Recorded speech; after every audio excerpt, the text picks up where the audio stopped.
Bonjour, je m'appelle Robin Sauter et je suis pasteur de l'Église protestante unie. Avec ma famille, cette année, nous allons encore vivre un temps de carême sans viande et sans poisson. Ça fait maintenant 8 ans que nous vivons le temps de carême de cette façon.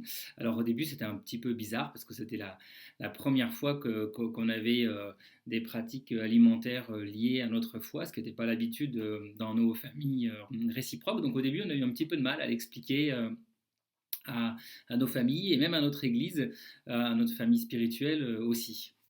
Donc nous ne le vivons pas du tout comme une obligation externe, mais comme un véritable choix personnel. D'ailleurs, on ne l'a pas imposé à nos enfants. C'est-à-dire qu'à la maison, ils ne mangent pas de viande et pas de poisson, mais après, à l'école, ils font un peu comme ils veulent. Et en fait, on se rend compte qu'ils sont de plus en plus motivés par ce défi.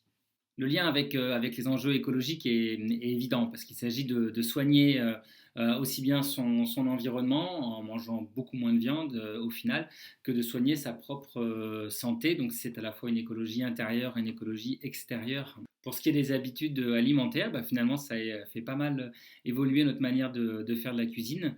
Pour nous maintenant, la viande est plus du tout un élément de repas aussi important qu'avant. Et on a appris plein de recettes végétariennes et un repas n'implique pas nécessairement de la viande. Donc c'est un effort concentré sur un moment de l'année qui finalement fait du bien sur toute l'année et change nos habitudes sur toute l'année. Voilà, il ne me reste plus qu'à vous souhaiter une excellente période de carême, quel que soit le type d'engagement que vous prendrez pour celui-ci.